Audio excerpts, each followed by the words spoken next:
यही करियर का समय होता है आफ्टर 12th।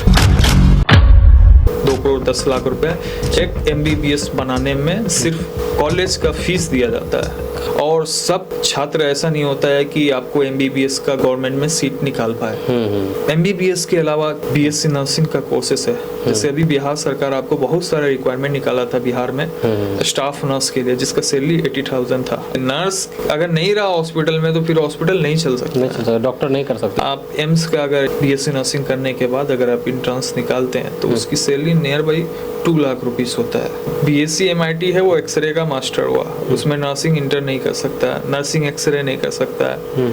बहुत सारे लोगों को नहीं पता है। लोग को लगता है कि बीटेक 4 लाख 5 लाख में कंप्लीट हो जाता है, लेकिन बेंगलोर में ऐसा कॉलेज है जिसका बीटेक का फीस 80 लाख रुपए भी है। इंग्लिश आपको कंपलसरी है BSc नर्सिंग के लिए। इवन सीमांचल में भी जितने सारे कॉलेजेस हैं, एक कॉलेज को छोड़कर IELTS से अप्रूवल नहीं है, कोई अप्रूवल कॉलेज नहीं। मेजोरिटी में लोग सेंटर चला रहे हैं। अच्छा। और हमारे पास ऑलरेडी किशनगंज, पूर्णिया, अररिया, कटिहार, वहाँ के मेजोरिटी में स्टूडेंट हमारे पास ऑलरेडी है कॉलेज में। स्वागत है आपका दोस्तों KDB लाइव की एक और ख़ास KDB पॉडकास्ट में।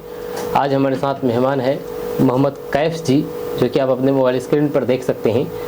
कैफ जी क्या करते हैं, आज क्यों यहाँ पर आए हैं KDB लाइव पॉडकास्ट में, विस्तार से डिटेल से बताएंगे। खास करके छात्रों के लिए ये पॉडकास्ट स्पेशल होने वाली है।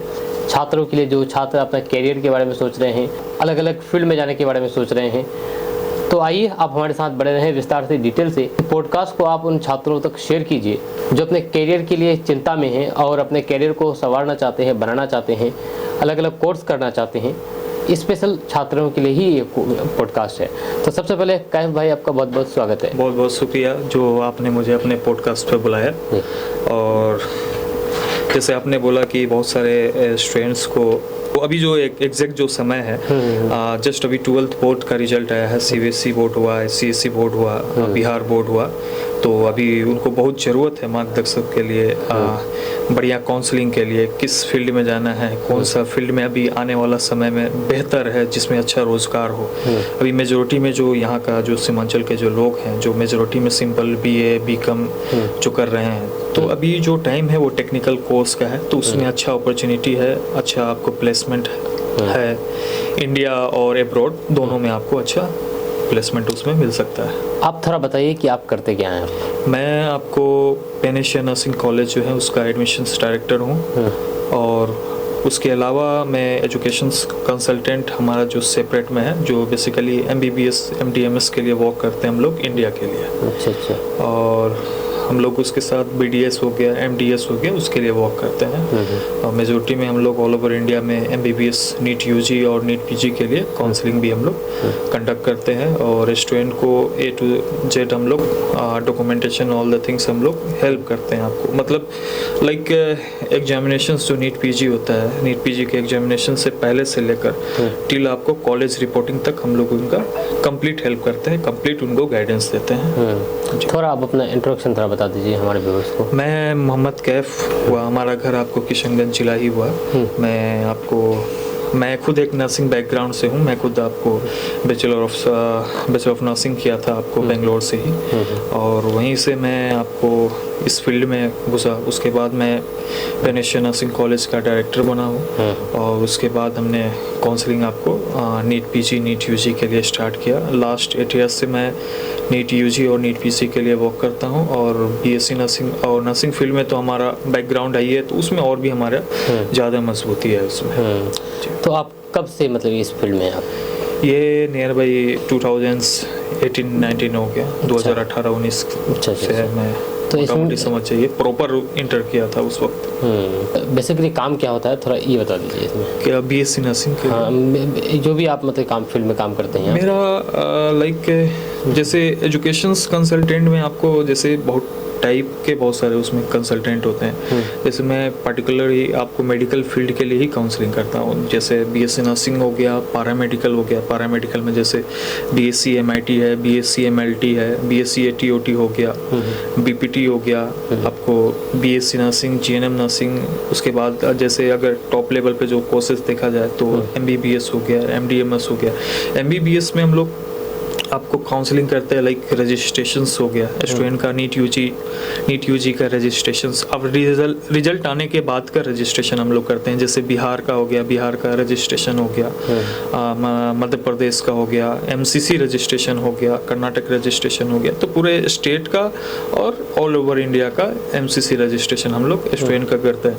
और हम लोग को हर ऑल ओवर इंडिया के जितने भी कॉलेजेस हो गए, प्राइवेट मेडिकल कॉलेज है, आपको गवर्नमेंट मेडिकल कॉलेज हो गया, तो जैसे प्राइवेट मेडिकल कॉलेज में बहुत सारा कोटा होता है, आपको स्टेट कोटा हो गया, लाइक मैनेजमेंट कोटा हो गया, एनआरआई कोटा हो गया। तो वो सब कोटा का स्टूडेंट्स को हम लोग नॉलेज देते हैं और उसका हमारे पास एक्सपीरियंस रहता है कि किस ईयर में किस कॉलेज का कितना कटअप गया। क्योंकि नीट यूजी में जो होता है एमबीबीएस का एडमिशन्स होता है, वो आपको स्कोर बेसिस पे होता है, कटअप बेसिस पे होता है, डायरेक्ट एडमिशन्स तो होता नहीं है। तो जो 12th के स्टूडेंट होते हैं उनको एग्जैक्ट इस चीज़ का नॉलेज नहीं होता है, तो उनको हायर करना पड़ता है एजुकेशन कंसल्टेंट जो उनको हेल्प करे, जो उनको अच्छे कॉलेजेस में, टॉप कॉलेजेस में उनका एडमिशन सिक्योर कर दे।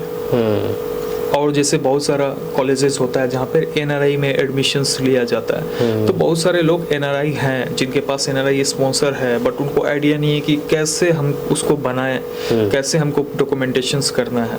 तो बहुत सारे लोग हैं जिनके रिलेटिव हैं, आपको एनआरआई स्पॉन्सर हैं, बट उनको एनआरआई के थ्रू एडमिशन जाना है, बट उनको प्रॉपर नॉलेज नहीं रहता कि हमको कैसे डॉक्यूमेंटेशन प्रिपेयर करना है, कहाँ से अटेस्टेशंस करवाना है और कहाँ पर हमको किस तरीके से मेल करना है, मेल का हमारा फॉर्मेट क्या है। तो वो सब देखिए, मेल में बहुत लोगों से मिस्टेक हो जाता है, डॉक्यूमेंटेशन अरेंजमेंट में मिस्टेक हो जाता है, तो आपको एनआरआई लिस्ट में आपका नाम नहीं आता है। एमसीसी आपको हर साल एनआरआई लिस्ट में नाम रिलीज करता है हर राउंड में। जैसे आपको राउंड 1 होता है, राउंड 2 होता है, मॉपअप राउंड हो गया, स्टे राउंड हो गया, स्टे वैकेंसी राउंड हो गया, तो हर राउंड में आपको एमसीसी में आपको मेल करना पड़ता है एनआरआई के लिए। ठीक है, तो बेसिकली कहा जाए तो आप पूरी तरह से मेडिकल फील्ड में ही हाँ, पूरी तरीके से मेडिकल फील्ड में मैं कंप्लीट आपको वर्क करता हूँ। तो इस फील्ड में युवाओं का मतलब कितना अपॉर्चुनिटी है? अगर कोई देखिए, अगर एजुकेशन कंसल्टेंट में बहुत टाइप का, लाइक बहुत टाइप का हो गया, लाइक इसमें कमीशन बेस पे भी वर्क होता है, डायरेक्ट कॉलेज से भी आप वर्क कर सकते हैं, या अपना ऑफिस डाल के भी वर्क कर सकते हैं। देखिए, अपॉर्चुनिटी देखिए कब होगा ना, जब आपका कॉमन पीपल, आम पीपल हो गया, स्टूडेंट्स के साथ हो गया, आपका कनेक्शंस बढ़िया रहा, आप टोटली एकदम ट्रांसपेरेंट वर्क कीजिएगा, तो उसमें आपके पास इतना रेफरल केस आएगा ना कि आप इजीली बहुत अच्छा अर्न कर सकते हैं। देखिए, इसका लिमिट नहीं है, लिमिटेशन नहीं है, आप कितना अर्न कर सकते हैं। एमबीबीएस में आपको अच्छा बेनिफिट है, एमडीएमएस में अच्छा बेनिफिट है। देखिए, एक एमडीएमएस का जैसे रेडियो हो गया, डर्मा हो गया, डर्माटोलॉजी जो कोर्स हो गया, रेडियोलॉजी कोर्स हो गया, जनरल मेडिसिन जो कोर्स हो गया, आपको जनरल सर्जरी हो गया, इमरजेंसी मेडिसिन हो गया, तो ये सब कोर्स में उसमें जो काउंसलर है उनको भी अच्छा खासा बेनिफिट होता है। लेकिन लाइक अगर जब आपका क्या होता है ना कि जब से देखिए एमपीजी का केस कैसे मिलता है, जब आप एक एमबीबीएस एक डॉक्टर का आप सक्सेसफुली ट्रांसपेरेंटली एकदम उसका एडमिशन्स करा देते हैं किसी कॉलेज में, उसका रिपोर्ट करा देते हैं, तो ऑटोमेटिकली उनके थ्रू आपके पास रेफरेंस मिलने लगता है।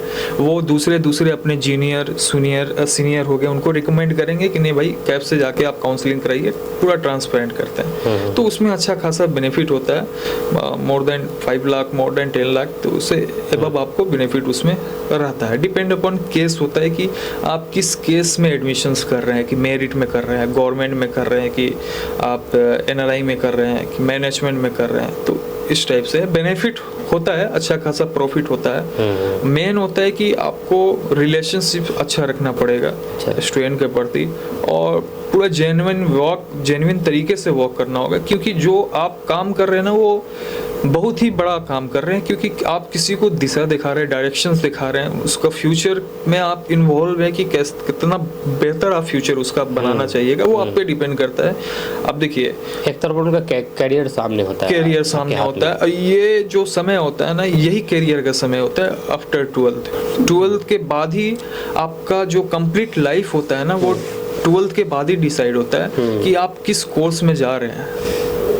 तो अच्छा डायरेक्शंस देने से वो देखिए आपको सब कुछ पैसा तो नहीं होता है, और बच्चा का ब्लेस भी होगा, पेरेंट्स का भी ब्लेसिंग भी आपको मिलेगा कि अगर किसी के बच्चे के लिए आप बेहतर कर दे रहे हैं, बढ़िया डायरेक्शंस दे रहे हैं, तो उसके माता पिता का भी आशीर्वाद आपके साथ रहता है। आपसे सवाल पूछने वाले थे कि कब मतलब कि बच्चों को इस फील्ड में आना चाहिए?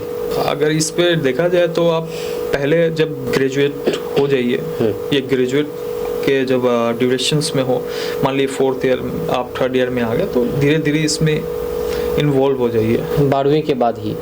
नहीं, आपको ग्रेजुएट होना ही होगा। हाँ, अच्छा। देखिए 12th में आपको उतना मैच्योरिटी हर एक चीज़ का रहता नहीं है, तो देखिए एक्सपीरियंस के साथ साथ आपको नॉलेज का भी बहुत ज़्यादा इम्पोर्टेंट रहता है। तो जब आप धीरे धीरे ग्रेजुएट होइएगा तो थोड़ा सा मैच्योर होते जाइएगा, तो थोड़ा आपके पास एक्सपीरियंस आएगा, तो उसके बेसिस पे आप इस फील्ड में घुस सकते हैं। इसमें बहुत सारे कोर्सेज हैं, तो जैसे BSc नर्सिंग हो गया, उसके बाद और भी बहुत सारे कोर्सेज हैं, पैरामेडिकल है, और तो इन सब में कोर्स में से सबसे ज़्यादा कोर्स यहाँ के स्टूडेंट के लिए देखिए अभी बढ़िया कोर्स कौन सा रहेगा? पूरे बिहार के लिए मैं बता रहा हूँ कि मान लीजिए बहुत सारे स्टूडेंट हैं जो बिहार के, जिनके फादर के पास मान लीजिए MBBS का बजट नहीं रहता है कि हम MBBS नहीं कर सकते। आपको ही पता है, किसी को छुपा हुआ है या नहीं, कि अगर MBBS का बात किया जाए, अगर आपको गवर्नमेंट कॉलेज नहीं मिलता है तो 1 CR प्लस जाता है, मिनिमम 1 करोड़ रुपया आपको देना पड़ता है MBBS के लिए। मिनिमम मैंने बात किया है। अगर कर्नाटक के टॉप कॉलेजेस के बारे में बात किया जाए, जहाँ पे आपको 1.5 करोड़ देना है, 1 करोड़ 80 लाख देना है, इवन 2 करोड़ तक देना है। महाराष्ट्र का हम DY पाटिल का अगर बात करते हैं तो वहाँ पे 190, 2 करोड़ 10 लाख रुपए एक MBBS बनाने में सिर्फ कॉलेज का फीस दिया जाता है। खाली फीस? सिर्फ कॉलेज का फीस दिया जाता है। उसके अलावा तो बहुत सारे खर्च। उसके अलावा आपके पास मिसलेनियस देना है, लेबोरेटरी फीस देना है, एप्रॉन फीस देना है, व्हाइट कोट सेरेमनी होगा उसका पेमेंट करना होता है, हॉस्टल आप लेना है, उसमें पेमेंट करना है। हॉस्टल में भी टाइप है, तो फर्स्ट शेयरिंग लेना है, सेकंड शेयरिंग लेना है, थर्ड शेयरिंग लेना है, तो वो डिपेंड्स होता है स्टूडेंट का चॉइस के ऊपर। तो इस तरीका से है।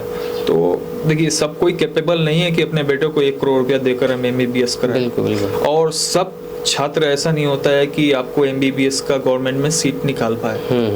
तो मेजोरिटी में जो स्टूडेंट होते हैं ना, तो उनके लिए हम बैठे हुए हैं। सबके फादर एफोर्ड नहीं कर पाएंगे, तो उनको भी अर्न करना है, उनको भी बढ़िया आपको सेक्टर में जाना है। तो MBBS के अलावा BSc नर्सिंग का कोर्सेस है। जैसे अभी बिहार सरकार आपको बहुत सारा रिक्वायरमेंट निकाला था बिहार में स्टाफ नर्स के लिए, जिसका सैलरी 80,000 था, 80,000 रुपये सैलरी था गवर्नमेंट में। उसके बाद बिहार सरकार ने CHO का वैकेंसी निकाला। तो जब स्टार्टिंग टाइम में CHO का वैकेंसी हुआ था ना आपको बिहार में, तो डायरेक्ट सिलेक्शन हुआ था कास्ट बेसिस पे। अच्छा। लाइक OBC, जनरल, कोई एग्जाम नहीं था उसमें? कोई एग्जाम नहीं था उस वक्त। और मेजोरिटी लोग को उस वक्त जहाँ तक है ना कि पता भी नहीं था कि बॉयज में भी BSc नर्सिंग किया जाता है। पहले के जमाना में क्या होता था, या पहले के टाइम में कि लोग बोलता था ये फीमेल का कोर्स है। तो लोगों को अवेयरनेस नहीं था इस चीज का, जानकारी नहीं था कि बॉयज भी करता है। जब हम आपको BSc नर्सिंग किए थे तब भी यही अफवाह था कि गर्ल्स के लिए ये कोर्स होता है, बॉयज के लिए नहीं होता है। और इवन आपको बिहार में देखा जाए तो मेजोरिटी में जितना कॉलेज है वो गर्ल्स को ही आपको BSc नर्सिंग प्रोवाइड कर रहा है, BSc GNM उसी को, गर्ल्स को ही अभी तक जो पुराना रिवाज चल रहा है उसी को ही गवर्नमेंट प्रमोट करते हुए आ रहा है। तो बिहार गवर्नमेंट से भी एक रिक्वेस्ट है आपके पॉडकास्ट के माध्यम से कि बॉयज के लिए भी यहाँ पर आपको गवर्नमेंट में आपको BSc नर्सिंग का सीट दे यहाँ का सरकार। यहाँ पर BSc नर्सिंग जो, उसके बाद GNM नर्सिंग और पैरामेडिकल, तो इसके बारे में थोड़ा बताइए कि इसमें अगर एडमिशन लेना चाहे, इसका कोर्स करना चाहे, तो उसके लिए क्या सिस्टम है, क्या प्रक्रिया है? तो देखिए अनदर स्टेट में अगर हम बात करते हैं, अगर मान लीजिए कर्नाटक के लिए, तो वहाँ पर डायरेक्ट एडमिशन होता है। BSc नर्सिंग हो गया, GNM नर्सिंग हो गया, पोस्ट BSc नर्सिंग हो गया, पैरामेडिकल नर्सिंग हो गया। उसका एलिजिबिलिटी होता है PCB और E होना चाहिए, फिजिक्स, केमिस्ट्री, बायो और इंग्लिश। और फिजिक्स, केमिस्ट्री, बायो जो है उसका आपको 45% आपको 3 सब्जेक्ट का आपका परसेंटेज होना चाहिए। और E जो हो गया वो इंग्लिश है, तो इंग्लिश आपको कंपलसरी है बीएससी नर्सिंग के लिए। अभी क्या होता है ना, 12th में बहुत सारे स्टूडेंट मिस्टेक कर दे रहा है। उस स्टूडेंट को पढ़ना है बीएससी नर्सिंग, वो अपना माइंड में बैठा है 10th में कि हमको बीएससी नर्सिंग पढ़ना है, बट वो जब लड़का 11th 12th में गया तो वो फिजिक्स केमिस्ट्री बायो रखा, इंग्लिश के जगह उसने उर्दू रख लिया या कोई और सब्जेक्ट इंग्लिश को मतलब हटा दिया वहाँ से, तब वो लड़का एलिजिबल नहीं है बीएससी नर्सिंग के लिए। तो इंग्लिश कंपलसरी है, इंग्लिश कंपलसरी है। तो बहुत सारे लोग होते हैं जो 10th क्लास के बाद ही काउंसलर को हायर करके 5 मिनट 10 मिनट समझ लेते हैं कि हमको इस कोर्स में जाना है, तो हमको क्या लेना होगा, कौन सब्जेक्ट रखना होगा कि हमको आगे जाके दिक्कत ना हो। उसको पहले ही सारा चीज पता, पहले से उसके रूट मैप होना चाहिए, उसके पास ट्रैक होना चाहिए कि हमको क्या क्या क्या फटाफट टर्म कंडीशन है, अगर वहाँ पर जाएंगे तो उसके लिए क्या चीज़ हमको तैयारी करना पड़ेगा, और शुरू से वो चीज़। जी, अब जैसे बहुत सारे स्टेट हो गया, जैसे यूपी है, झारखंड है, पंजाब है, तो वहाँ पे इंट्रांस बेस पे आपको इस कोर्सेज पे एडमिशन्स होता है। अच्छा, अब देखिए जहाँ पर इंट्रांस बेस पे एडमिशन होगा ना, तो समझिए कि वहाँ पर लिमिटेड ही लोग सिलेक्टेड होंगे, तो बाकी लोग के लिए तो अनदर रास्ता, अनदर ट्रैक पकड़ना पड़ेगा। तो मेजोरिटी में अभी बिहार के लोग कर्नाटक में ही आते हैं। अच्छा, और कर्नाटक में इसलिए आते हैं कि वहाँ पर देखिए पढ़ाई के साथ साथ आपको प्लेसमेंट बहुत तगड़ा है, प्लेसमेंट का अपॉर्चुनिटी है, कम्युनिकेशन स्किल आपका डेवलप हो जाएगा, ठीक है। और वहाँ पर जो भी कॉलेजेस हैं उसके पास पेरेंटल हॉस्पिटल है 200 बेड का, 1000 बेड का, और कंप्लीट थ्योरेटिकल वर्क कराता है, प्रैक्टिकल वर्क कराता है, डिजिटल क्लासरूम है, तो A to Z फैसिलिटी रहता है। तो मोस्टली आपको बिहार के स्टूडेंट हो गए, इवन सीमांचल के मेजोरिटी स्टूडेंट हो गए, वो बेंगलोर के तरफ ही मूव आउट करते हैं। अच्छा अच्छा, तो ये चीज़ की सुविधा है इसलिए वहाँ जी। तो GNM नर्सिंग के लिए, उसके लिए फिर क्या प्रोसेस है? देखिए GNM नर्सिंग आप 12th किसी भी किसी भी स्ट्रीम से आप 12th रहेंगे तो आपको डायरेक्ट एडमिशन उसमें मिल जाएगा। लाइक बीएससी नर्सिंग में आपको फिजिक्स केमिस्ट्री बायो इंग्लिश चाहिए, बट GNM नर्सिंग में आप आर्ट्स से हो, कॉमर्स से हो, या कोई भी स्ट्रीम लेके हो आप, तो आप कर सकते हैं GNM नर्सिंग। तो GNM नर्सिंग के लिए इंग्लिश कंपलसरी नहीं है? नहीं, इंग्लिश रहता है। इंग्लिश देखिए हर जगह रिक्वायर्ड होता है, क्योंकि आपके जो क्वेश्चंस होगा, जो आपका क्लासेस होगा, वो सब कंप्लीट इंग्लिश में होगा। मैं GNM के लिए ये बोला कि बीएससी नर्सिंग में फिजिक्स केमिस्ट्री बायो ये कंपलसरी होता है, बट GNM में कोई पर्टिकुलर स्ट्रीम कंपलसरी नहीं है। आप कॉमर्स भी है 12 से, तो आप GNM नर्सिंग कर सकते हैं। देखिए अनदर डिपार्टमेंट, अनदर स्ट्रीम के लिए, जैसे कॉमर्स आर्ट वाला अगर मेडिकल के तरफ मूव करना चाहता है, उसके पास बस एक ही रास्ता होता है, वो GNM नर्सिंग होता है।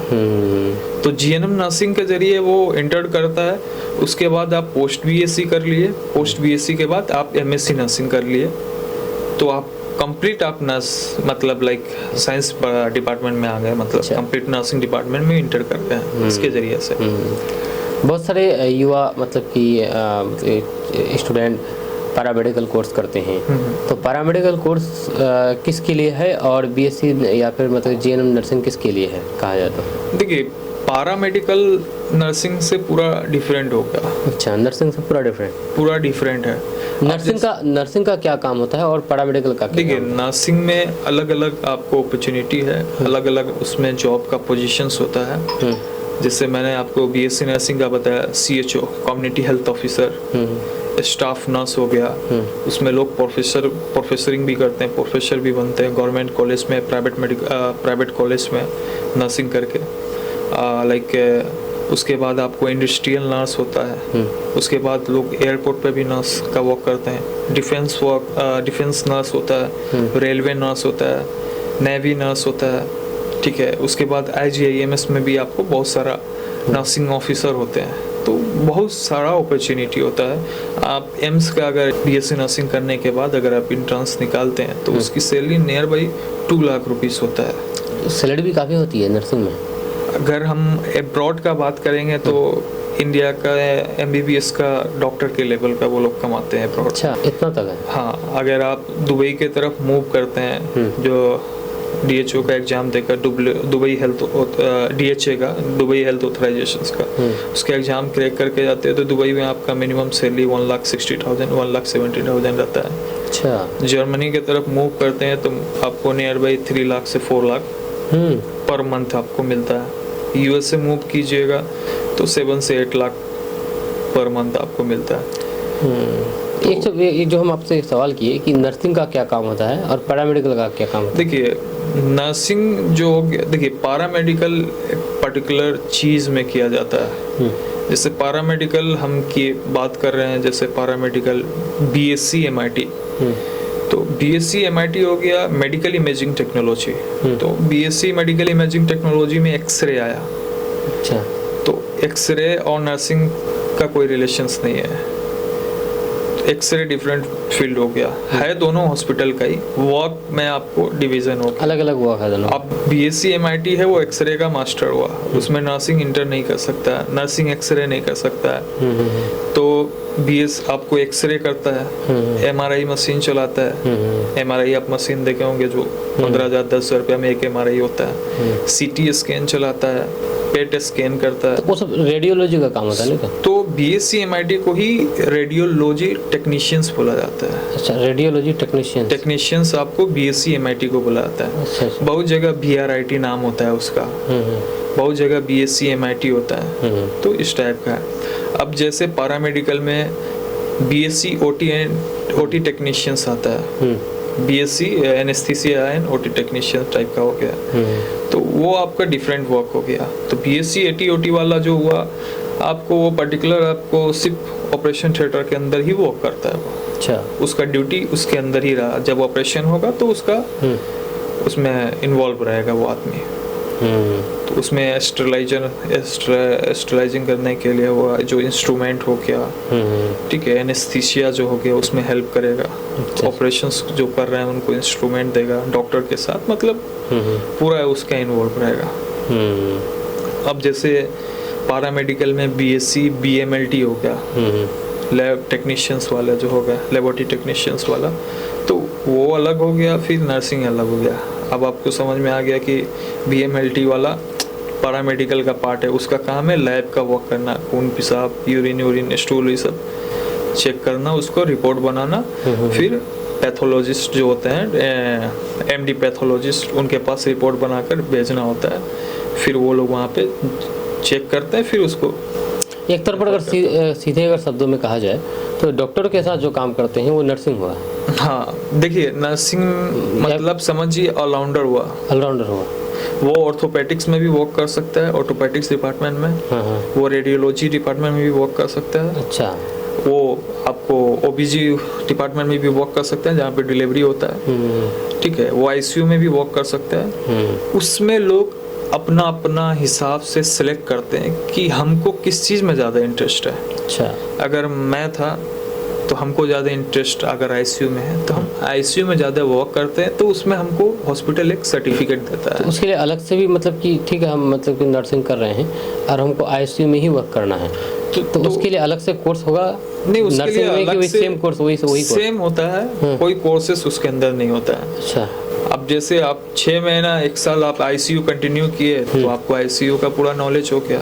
साल भर आप रेडियोलॉजी में एक्सपीरियंस मिला तो आपको रेडियोलॉजी में हो गया एक्सपीरियंस। अच्छा। तो इस टाइप का है, मल्टीपल काम होता है। हाँ, तो जैसे अब्रॉड में फिर रिक्वायरमेंट निकलेगा ना, तो वहाँ पे लिखेगा BSc nursing with 2 years ICU experience required. तो लिखा रहेगा 2 साल का हमको ICU में वर्क किया हुआ नर्स का रिक्वायर्ड है। अच्छा। तो आपके पास 2 साल का जिस हॉस्पिटल में वर्क किया उसका एक्सपीरियंस रहा तो रिज्यूम के साथ उसको अटैच करके भेज सकते हैं। कोई बंदा पहली बार कोई हॉस्पिटल ज्वाइन किया और ICU में वो रहा 1 साल, फिर वहाँ से वो निकल गया, तो उनको कोई सर्टिफिकेट देगा? एक्सपीरियंस सर्टिफिकेट आपको हॉस्पिटल देता है। हॉस्पिटल की तरफ मोस्टली लोग आपको NABH एग्रीगेट हॉस्पिटल्स में ही वर्क करना चाहते हैं। अच्छा। NABH आपको मोस्ट डिमांडेड होता है, वो गवर्नमेंट उसको लाइक गवर्नमेंट की तरफ से समझिए एक तरह से स्टाम्प लगा के दिया कि ये बेस्ट हॉस्पिटल है, उसका सर्टिफिकेट बहुत वैल्यूएबल होता है। अब जैसे लोग मोस्टली क्या चाहते हैं ना कि मान लीजिए नॉर्मल हॉस्पिटल में वर्क करना ज़्यादा नहीं चाहते हैं, वो पहले चाहते हैं कि हम अपोलो में वर्क कर लें, एस्टर में वर्क कर लें, नारायणा हॉस्पिटल में वर्क कर लें, ठीक है। तो इस टाइप का जो हो गया, ये सब टॉप प्राइवेट हॉस्पिटल है, उसमें लोग मतलब यहाँ पर वो करने का सपना रहता है, कहा सपना रहता है। उसके बाद टाटा में हो गया, रिलायंस हॉस्पिटल हो गया, तो इसमें लोग एक्सपीरियंस इसलिए करते हैं क्योंकि उनके पास बहुत ही ज़्यादा टेक्निकल चीज़ अवेलेबल रहता है, मशीनें अवेलेबल रहता है, जो वो इजीली सीख लेता है, जो नॉलेज वहाँ से मिलता है और कहीं हॉस्पिटल से मिले। हाँ, वहाँ से नॉलेज लेकर फिर चाहता है कि कहीं और हम वर्क करेंगे, मतलब तो ज़्यादा उसको आसानी से कहीं और भी वर्क करने का मिल जाएगा, अपॉर्चुनिटी मिल जाता है, मौका मिल जाता है। लेकिन इसमें कितना अपॉर्चुनिटी है अगर कहा जाए तो इस फील्ड में, चाहे जीएनएम हो, देखिए एक चीज़ बता रहे हैं, मेडिकल फील्ड में ना, बीएससी हो या देखिए मेडिकल फील्ड में आपको अपॉर्चुनिटी तो घर आता है, घर आता है। मेडिकल में अपॉर्चुनिटी घर इसलिए आता है कि देखिए आप किसी भी डॉक्टर को अपने नज़रिए से कभी नहीं देखे होंगे जो खाली बैठा होता हो। हाँ तो है। और कोविड के बाद आपको इंडिया में बहुत ही ज़्यादा नर्स का रिक्वायर्ड हो गया। देखिए यहाँ पर देखा जाता है कि जितने भी और भी इस फील्ड से हट करके बहुत सारे ऐसे कोर्स हैं, बहुत सारे ऐसे मतलब कि फील्ड है, चाहे इंजीनियरिंग हो या फिर टीचर्स हो, इस कोर्स को करने के बाद बैठे रहते हैं, उनको मौका नहीं मिलता है, उनको वैकेंसीज नहीं आती है। तो हम क्या मान के चले कि अगर उस फील्ड को छोड़ करके जब इस फील्ड में आए, कोई भी नर्सिंग फील्ड में हो, पैरामेडिकल फील्ड में हो, तो ये घर में बैठे रहेंगे इसको करने के बाद कि उसको आसानी से काम मिल जाएगा? नहीं, देखिए इसमें प्लेसमेंट लगता है। आपको जैसे जैसे आपका बीएससी नर्सिंग कंप्लीट हुआ, जब आप लाइक लास्ट ईयर में रहेंगे ना, तो आपके कॉलेज में प्लेसमेंट वाले लोग पहुंच जाते हैं हॉस्पिटल से। अच्छा, मैक्स हॉस्पिटल से आते हैं, एस्टर से आते हैं, अपोलो से आते हैं, कॉलेज में ही पहुंच जाते हैं। कॉलेज में पहुंच तो जाते वहीं से उसका कैंपस सिलेक्शन हो गया। मान लिए फॉर एग्जांपल 25,000 30,000 पर मंथ में उसका सिलेक्शन हुआ या 20,000 में सिलेक्शन हुआ, तो जस्ट निकला उसका सिलेक्शन हो गया। फिर वहाँ जाता है 6 महीना 5 महीना अपना हाथ साफ किया, एक्सपीरियंस हुआ, फिर अपने हिसाब से कहीं और अप्लाई करता है। सिलेक्शन कैसे होता है उसमें? क्या एग्जाम होता है? इंटरव्यू बेस पे होता है, नॉर्मल इंटरव्यू बेस पे होता है। देखिए जस्ट आपको बच्चा ग्रेजुएट किया ही है, तो उसके लिए उतना बड़ा एग्जामिनेशंस तो कुछ होता नहीं है ना। कोई ये गवर्नमेंट आपको जॉब तो है नहीं, प्राइवेट जॉब है आपको, तो नॉर्मली बच्चा अपना एक्सपीरियंस के लिए पकड़ लेता है। तो अब हम ये कहा जाए कि आप जो भी काम करते हैं इस फील्ड में, जो भी छात्र अगर जाना चाहते हैं तो वो आपसे संपर्क करेंगे तो आप आराम से इसको आप गाइड कर देंगे पूरी तरह से। एकदम कोई दिक्कत नहीं। इस कोर्स के अलावा और क्या क्या चीज़ें हैं जो आपके माध्यम से मतलब कि लोग फ़ायदा उठा सकते हैं? देखिए कैरियर के रिगार्डिंग आफ्टर 12th आप कोई भी इंक्वायरी हो तो आप पूछ सकते हैं, मैं आपको फ्री ऑफ कॉस्ट आपको काउंसलिंग फोन पे। मेडिकल से हट के भी अगर कुछ हट के भी होगा तो मैं आपको पूरा प्रॉपर तरीका से, क्योंकि हम लोग जो अभी बात कर रहे हैं मेडिकल से मतलब रिलेटेड ही बात कर रहे हैं। नहीं, इंजीनियरिंग का भी जैसे देखिए इंजीनियरिंग का चाहिए तो हम आपको नॉलेज आपको कंप्लीट बता सकते हैं। अच्छा कि इंजीनियरिंग में लाइक हमको कैसे इंटर करना है। देखिए इंजीनियरिंग कॉलेज भी बहुत एक्सपेंसिव होता है, बहुत सारे लोगों को नहीं पता है। बहुत सारे लोग को लगता है कि बीटेक 4 लाख 5 लाख में कंप्लीट हो जाता है, लेकिन बेंगलोर में ऐसा कॉलेज जिसका बीटेक का फीस 80 लाख रुपए भी है। अच्छा, इतना तक है? इतना तक है। बहुत सारे आपको बेंगलोर में कॉलेज है जिसका बीटेक का फीस 60 लाख भी है। मतलब 50 कोर्स वही है?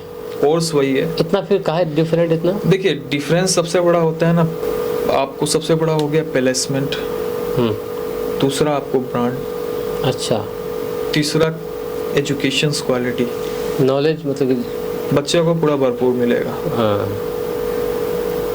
और कंप्लीट लैब होता है। अगर आप सीएस कर रहे हैं फर्स्ट ईयर में जाइएगा, पी साइकिल सी साइकिल रहता है सीएस के स्टूडेंट को या बाकी और भी इंजीनियरिंग को। सेकेंड ईयर में जब इंटर कीजिएगा तो प्रॉपर तरीके से आपको सिखाया जाता है, प्रॉपर तरीका से आपको लैब में पूरा कंप्लीट आपको। अच्छा, मेडिकल फील्ड के बारे में हम लोग जो बात कर रहे हैं तो इसमें जो नर्सिंग है, पैरामेडिकल है, इनसे ऊपर की जो चीज़ें हैं, डॉक्टर कोई अगर एमबीबीएस करता है, देखिए कोई देखिए मेरे नज़र में एक चीज़ बता रहे हैं, ऊपर तो हम लोग नहीं बोलेंगे, सब कोर्स मतलब देखिए कैरियर बनाना आपके ऊपर डिपेंड कर रहा है और पैसा भी बनाना आपके ऊपर ही डिपेंड कर रहा है। बड़ा नहीं बोल सकते हैं कि ये कोर्स बड़ा नहीं बोल सकते, एक दूसरे के बिना मतलब मुश्किल है काम करना। देखिए नर्स अगर नहीं रहा हॉस्पिटल में तो फिर हॉस्पिटल नहीं चल सकता, डॉक्टर नहीं कर सकते। लैब अगर लेबोरेटरीज अगर अवेलेबल नहीं रहा हॉस्पिटल में तो तब भी हॉस्पिटल नहीं चलेगा। फिर डॉक्टर नहीं रहेगा तब भी हॉस्पिटल नहीं चलेगा। तो सब एक दूसरे तो का सब पूरक एक है। दूसरे में मतलब समझिए सर्कल है, एक दूसरे से तो ही कोई अगर connected है। MBBS करना चाहे, उसके बाद MD MS करना चाहे, तो उसके लिए भी अगर आपसे अगर संपर्क किया जाए तो क्या हेल्प कर सकते हैं उसको? पूरा मतलब आपको रिजल्ट से पहले से लेकर पूरा टिल कॉलेज रिपोर्टिंग तक हम आपको उनको सपोर्ट दे सकते हैं। लाइक रजिस्ट्रेशंस हो गया, कॉलेज स्ट्रेटजीज जो बनाना हुआ, अगर कोई स्टूडेंट इंटरेस्टेड है, रियली इंटरेस्टेड है कि नहीं हमको BSc नर्सिंग करना है, GNM नर्सिंग करना है, जो हमारे सीमांचल के, हमारे किशनगंज के हो गए, तो पहले आप फ़ोन कीजिए, प्रॉपर इंफॉर्मेशन लीजिए, प्रॉपर डिटेल लीजिए आप हमसे। अगर फुल्ली सेटिस्फाइड है तो हमारा कॉलेज तो वहाँ पर अवेलेबल है ना, उसको तो हम उठा के कहीं लेके नहीं जा सकते। तो आप उसको आइए, विजिट कीजिए।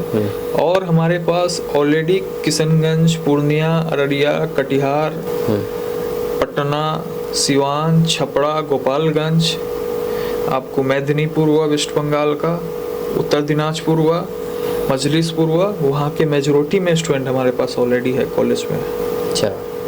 बहादुरगंज के स्टूडेंट हमारे पास 15 से 20 स्टूडेंट होंगे। ठाकुरगंज का भी स्टूडेंट हमारे पास 10-15 होगा हर सेशन में। तो ऑलरेडी हमारा इस इलाका से ऑलरेडी स्टूडेंट वहाँ पर अवेलेबल है। तो आपका जो कॉलेज है पैन एशिया इंस्टीट्यूशन, ये मतलब कि गवर्नमेंट से अप्रूवल है? जी ये इंडियन नर्सिंग काउंसिल से अप्रूव्ड कॉलेज है हमारा। नर्सिंग में जो सबसे बड़ा अप्रूवल रिक्वायर्ड होता है वो INC रिक्वायर्ड होता है। ये है कॉलेज आपका, मतलब ये अप्रूवल अप्रूव्ड है हमारा कॉलेज। अच्छा। INC भी है, स्टेट नर्सिंग काउंसिल भी है, और जो जिस यूनिवर्सिटी से अप्रूवल है उसका भी करंट में हमारे पास पेपर है। सब चीज़ से परफेक्ट है। अच्छा।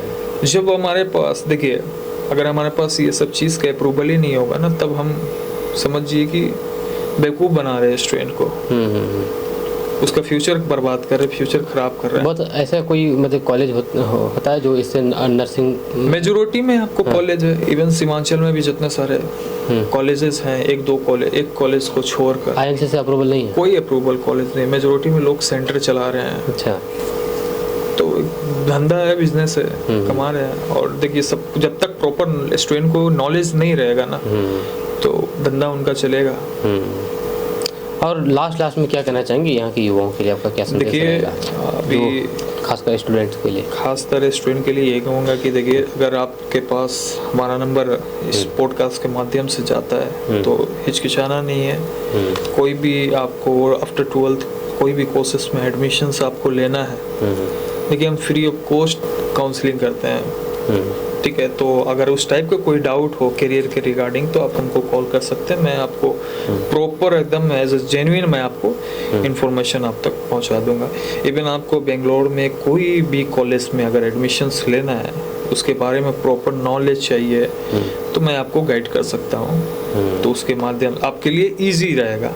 अब जैसे कोई बच्चा किशनगंज में बैठा है तो वो बेंगलोर का प्रॉपर नॉलेज गेन नहीं कर सकता है, जो करेगा इंटरनेट के माध्यम से करेगा। बहुत सारे कॉलेज का वेबसाइट पे होता है कि लिमिटेड ही आपको इन्फॉर्मेशन रहता है, तो प्रॉपर उसको नॉलेज नहीं मिल पाता है। बहुत सारे स्टूडेंट के साथ फ्रॉडिंग भी होता है। मेजोरिटी में लोग के साथ बोलेगा कि इस अकाउंट में पैसा डाल दीजिए, हम आपको ये भेज देंगे, लेटर भेज देंगे, डिस भेज देंगे। तो बच्चा यहाँ से 20,000 रुपया 25,000 रुपया भेज देता है और फंस जाता है और पैसा निकल भी नहीं पाता है। ऐसे स्कैम तो एजुकेशन के नाम पे बहुत होता है इंडिया में। और ख़ास करके जब 12th का रिजल्ट आता है तो उस टाइम में बहुत ही ज़्यादा स्कैम हो जाता है स्टूडेंट के साथ। तो सोच समझ के किसी को पैसा भेजें, सोच समझ के आप डिसीजन लें। बेटर रहा कि आप फिजिकली अवेयर हो जाएं, उस कॉलेज में चले जाएं, चेक कर लीजिए, हॉस्टल का फैसिलिटी देख लीजिए, क्लासरूम फैसिलिटी देख लीजिए। अभी जैसे जो INC का हम लोग बात कर रहे थे, तो मैक्सिमम लोग क्या करते हैं कि वो INC पोर्टल का लिस्ट लेकर उसको एडिट करके बच्चे को, नए बच्चे को भेजते हैं कि बोलते हैं हमारा INC अप्रूव्ड कॉलेज है। तो ये सब फर्जी वाला चीज़ से बचिए। जब आपके पास एग्जैक्ट नॉलेज रहेगा, आप उसके वेबसाइट पे जाइए INC का, वहाँ पर चेक कीजिए कि अवेलेबल है कि नहीं है। आपका कॉलेज अभी कहाँ पर है? अभी बेंगलोर में, मेन सिटी में। आप बेंगलोर में? जी। अच्छा। कोई भी कोर्स का मतलब कि अगर कोर्स करने की इच्छा रखते हैं अगर कोई भी स्टूडेंट, तो वहाँ पर कोर्स कितना साल का होता है ये कोर्स? देखिए बीएससी नर्सिंग 4 साल का है और जीएनएम नर्सिंग 3 साल और पैरामेडिकल भी 3 साल का होता है। तो वहीं पर सारा मतलब उसको जो पैकेज जो हम लोग का होता है ना उसके अंदर इंक्लूडिंग सब कुछ है, रहना खाना पीना एजुकेशन A to Z उसके अंदर सारा चीज़ पैकेज के अंदर ही, पैकेज के अंदर। तो उसको कम्प्लीटली उसको कोर्स करा के ही इसको बाहर करा के ही बाहर भेजते हैं हम लोग। अच्छा, इस टाइप का फैसिलिटी है। और 4th ईयर आते आते हम लोग IELTS हो गया, OET एग्जामिनेशंस है, जर्मनी का जो लैंग्वेज हो गया उसका भी हम लोग क्लासेस देते हैं कि उसमें से भी देखिए 40-50 बच्चे रहता है तो सबका अलग अलग इंटरेस्ट रहता है। किसी को MSc करना है या किसी को प्राइवेट में जॉब करना है या कोई गवर्नमेंट का तैयारी करेगा, किसी को एब्रॉड जाना है। तो जो एब्रॉड वाले इंटरेस्टेड होते हैं उनको हम लोग प्रिपरेशन भी आपको करवा के देते हैं। आपके कॉलेज से अगर कोई अगर इस तरह के कोर्स करते हैं तो उसको प्लेसमेंट मतलब कहाँ से, वहीं कॉलेज से मिल जाएगा। अभी जो हमारा जो 3rd ईयर का जो जीएनएम का बैच है वो अभी ट्रेनिंग आपको ले रहा है पुणे में। अच्छा, पुणे में अभी बैच है, उसमें बहादुरगंज के भी बच्चे अवेलेबल है। तो वो लोग आपको पुणे में आपको वहाँ पर ट्रेनिंग कर रहा है। स्टाइपेंड भी अवेलेबल होता है, उनको मिल जाता है स्टाइपेंड भी ड्यूरिंग आपको ट्रेनिंग में भी। चलिए, बहुत बहुत शुक्रिया आपका। Thank you so much Kaif ji बात करने के लिए हमसे। आपको ये पॉडकास्ट कैसा लगा आप नीचे कमेंट बॉक्स में कमेंट करके ज़रूर बताइएगा। स्पेशली ये पॉडकास्ट छात्रों के लिए है या उन छात्रों के लिए जो इस तरह कोर्स करना चाहते हैं। तो मुझे लगता नहीं कि कोई ऐसा सवाल रहा होगा जो आप मतलब कि जो नहीं किया गया होगा और उसका जवाब भी नहीं मिला होगा। ऐसा तो फिर भी आपको लगता है कि नहीं कुछ और भी कुछ सवाल करने हैं तो आपके मोबाइल स्क्रीन पर कॉन्टैक्ट नंबर दिया गया है। जो भी आपके मन में सवाल है आप सवाल कर सकते हैं। कैफ जी का नंबर है और यहाँ इससे संपर्क कर सकते हैं। अगर आप इस तरह का कोर्स करना चाहते हो ज़रूर आप कीजिए और अपना भविष्य को मतलब सुधारिए। कहा जाए तो अलग अलग फील्ड में बहुत सारी चीज़ें हैं जहाँ पर आप जा करके अपना कोर्स करके अपना जो लाइफ को आगे बढ़ा सकते हैं। लेकिन इन चीज़ों में मेडिकल फील्ड में आपको बैठे नहीं रहना पड़ेगा। कहा जाए तो अपना कोर्स कीजिए, उसके बाद सीधे आपका प्लेसमेंट और अपना जॉब में लग जाएंगे आप। तो ये आपके लिए बेहतर अपॉर्चुनिटी है। आपके मोबाइल स्क्रीन पर कॉन्टैक्ट नंबर दिया गया है कैफ जी का, आप इनसे संपर्क कीजिए और अपना कोर्स कीजिए। मिलते हैं नेक्स्ट वीडियो के साथ, तब तक के लिए जय हिंद जय भारत।